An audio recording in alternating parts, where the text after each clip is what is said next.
Okay, guys, so we are starting our last unit, and this is 1945 to present day literature. So what we're doing is we're stepping into the postmodern movement. That's the literary movement that we are in right now. And the postmodern movement had a few different features. So one, I want you to kind of historically contextualize what was happening with America becoming this quote-unquote America that we know today. So post-1945, we have our soldiers coming home from the war, and we've seen death and destruction on a global scale like we've never seen before. And it's really created a lot of nostalgia for the past and a lot of nostalgia for the innocence of the past. And so in the 50s, we go into this sort of desire to reclaim this innocence and this Americana ideal. And while it's, we have shows like Leave It to Beaver, right, with the perfect American family, the nuclear family in the suburbs with the 2.5 kids, and it seems like we have this perfect life, but really we have a lot of issues that are bubbling to the surface, and they're going to start erupting in the 60s. So we have gender issues. So when the men came back from World War II, for the first time, the women said, we're not going back to being, in the house. We're not doing that. We can work. We did your jobs while you were overseas, so we're going to keep working. So for the first time, women were, well, not really the first time, but they were really moving towards an understanding of the American workforce that we have today, where we have women doing, every job that a man can do. This is the beginning of that. So women became writers. They kept working in factories like they did before the war. They worked in, all sorts of roles that they never had before. And this goes back to really that idea like Rosie the Riveter, that poster. We're keeping that going. And this is going to become, the women's lib movement in the 60s and first wave feminism and all these different things that are going to start erupting. In terms of race relations, we have a lot of issues coming to the surface. You're going to read some text later by James Baldwin, by different authors. Race relations are going to come to a boil in the 60s during the civil rights movement, and rightfully so. And we still have things like Jim Crow laws in effect at this time. So we have a lot of issues kind of coming to the surface. Politically, for the first time, we are a global superpower. World War II set us up to be the global superpower. And this is how we become the America that we are today. And for the first time, we have our influence, instead of being influenced by the outside, we are, for the first time, becoming the force that is the influence and spreading outwards to Europe, to the specific theater, everywhere that we were in the war. We start seeing our cultural, political, and economic influence spreading outward. And the same thing happens in literature. So the first poem I had you read was Robert Penn Warren, who is a hugely important postmodern writer. And he is the founder of New Criticism. And New Criticism is the way that we read text in the modern day. So this is the way I've been having you read text for the last 10 weeks. And what we're doing is we're looking at, in New Criticism, we're kind of erasing everything where we're looking at what is the author's intent? What could the author trying to be say here? We're not looking at the author's intent. We're not looking at the political situation which influenced the text. We're not looking at any of these things. We're looking at the text itself. And that's what New Criticism is really about. It's about looking at the specific, symbolism, the metaphors. What is the text itself doing and saying? What is the tone? What is the message of this piece outside of all of those other influences, which are not as important? And that's what New Criticism is. And so Penn Warren, he was primarily Southern writer, and he went to Vanderbilt and basically founded New Criticism with a bunch of other writers and they had a group called the Fugitives. And he went off to Oxford and to Yale, and came back and taught all over. And so he became a hugely influential figure in terms of spreading our literary identity as America outward. So his poem that I had you read here, American Portrait Old Style, is really a connection between all of the events that we've kind of discussed and looked at and what is this quote-unquote modern-day America at this time. And so Penn Warren, he grew up with tales of the Civil War from both of his grandfathers who fought in the war on the side of the South. And so we're looking at this tracing of what those cyclical influences of war and death and destruction are. They come back around over and over again. But we, the modern kids, the modern day people, don't know what that means. I mean, we do because we just went through the war, but we also don't see necessarily the reality. So he's talking about this view of children. So we move from children to old age. So basically from innocence to this idea of sort of tried and true understanding of what the world is. And at the same time, he's really looking at this rural America. So this holistic image of, the safe, happy home in the middle of the Midwest where it's America and everyone's wholesome. And he's kind of a little bit critiquing it and saying, yeah, that's great, but there's nothing to do. We're not contributing to the world sitting in the middle of a farmhouse, in the middle of a field. There's a lot of things that we need to be out and we need to be doing. So that's what he's looking at here. So in the first section, he's got it in free verse.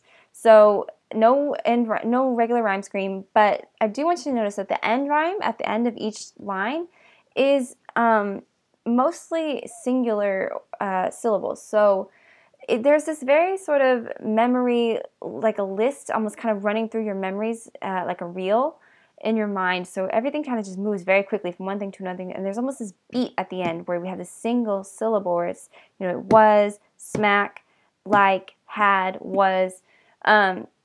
So everything's kind of moving very quickly, this understanding of time. And that's what he's really getting at. So at first he's talking about this trench in front of their house where he grew up. And we have those beautiful images of, the wind whistling through the grass and the lone oak tree outside. And he's more interested in this trench. So we really have this movement, this quick shift from, yeah, that's nice America. That's a beautiful image of, sweet Americana. But we have this trench. And this trench reminds me of all the things that I heard about growing up about the Civil War. And we get the idea that this trench might have been a trench from the war. And I say this because if you've ever been to Nashville, or if you've ever been to Tennessee, a place where the Civil War, the heart of the Civil War, you'll see remnants of it all over town. I went to Vandy, and all over town, just walking to campus every day, the rock walls that would rock to campus were rock walls from the war, and there were signs all over. It said Battle of Nashville, happened here, and this general went down here, and this battle happened here, and there was the rock walls had these cutouts in them, which were for the guns from the Civil War. So you see this everywhere. So this trench seems to be a trench from the war, and this is what the kids are playing in. And he's saying, it was a trench, was wide enough to lie in comfort, if comfort was an object. Says no sign there of any ruined cabin or well, so Pat must have died in camp fever. So he says there's no sign of this, death happening here. So that trench must have been used by soldiers who didn't die in that trench. Oh, good.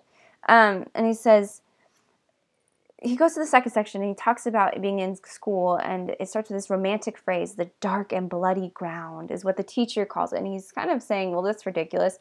This is war. War is death. This happened years ago. This is not like this romantic thing. And he's saying but he says when you look outside, we don't see that. We don't see this storied history of our nation. We see empty cornfields and a careless, far-flung corner of the country. No hope and no history here. So they feel very isolated. We get the sense that this tone is not a positive understanding of Americana. He's stuck out in the middle of nowhere with nothing to do. And he's kind of critiquing that. He's saying, we're just by ourselves. There is no romantic history here. This is not, the great nation that was built on the backs of these men who died in the war. This is just the middle of nowhere.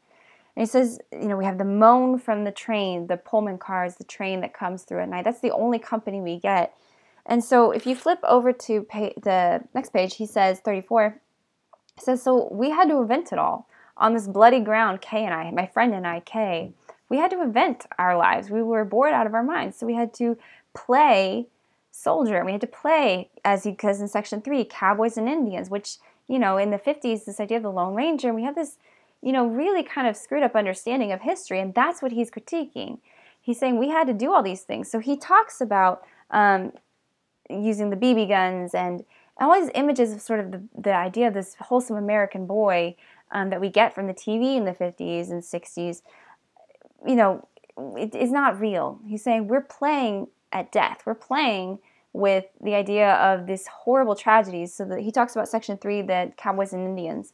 And he uses the word, he uses kind of slang and slur terms to describe them, because he's describing the insensitivity of this America, to sort of the past and what it really was and what it really stood for.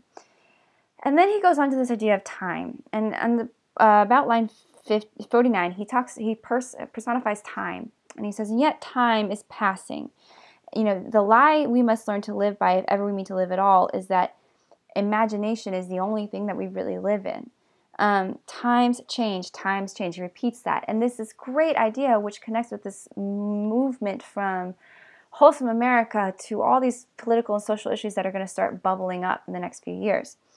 And he says in section 4, he says, what I remember most in a world long time, pale and powdered, is how Kay and I would walk. So he's sort of going back to this, he remembers this time with his friend as the most important thing, not what they played, not where they lived, not, you know, the history before them. It was being in the moment. And that is the crux of what he's saying is positive here. We really need to live in the moment because time passes us more quickly than we could ever know. And then he goes in section 5 and he has this idea of Americana, and he says, time screws with everyone. So we have this understanding that he left, probably to go to college, to get an education, to leave this sort of lonely place.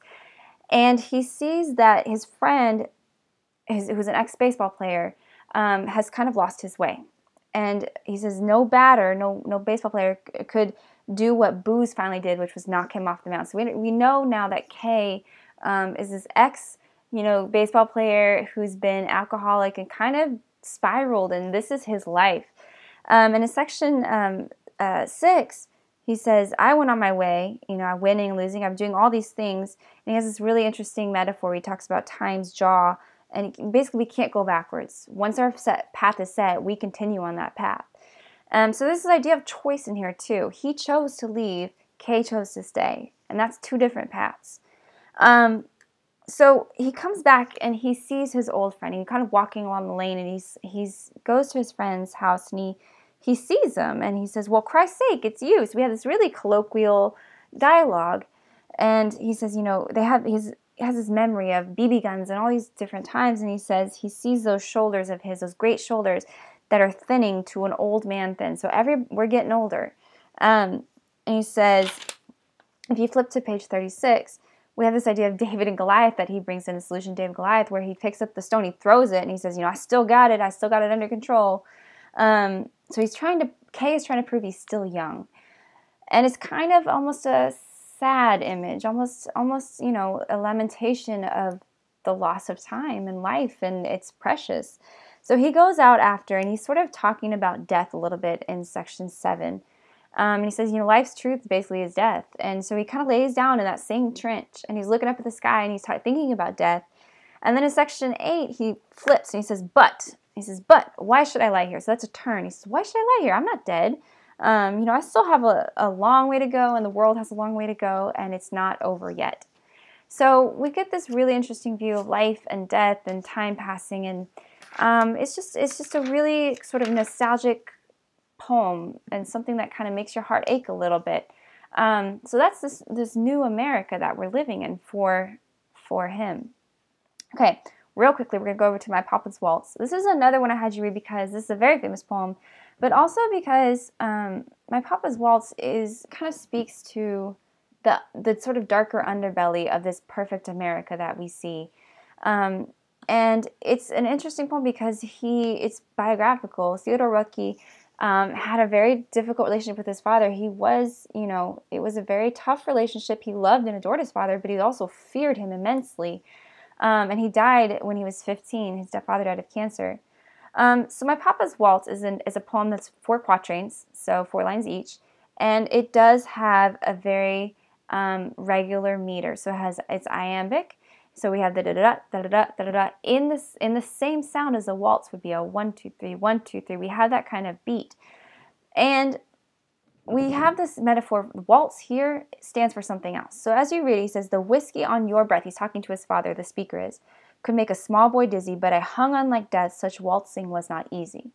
So what this means is that this man was beating his son. So we have this alcoholism, which could be post-war 1948 PTSD. There's a lot of things that contributed to a lot of emotional and psychological trauma post-war. And the people who came back didn't have the means to handle it necessarily. So we have this sort of burgeoning problem in America. And he says, so this little boy, you see him hanging on to his father as his father is beating him, and he's trying to not let go.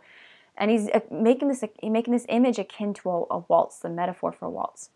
And he says, we romped until the pan slid from the kitchen shelf. Romped here would be a positive phrase. This is an ironic phrase because romped in this sense means you and I went back, we fought. And he's a little boy, so essentially he's got no chance.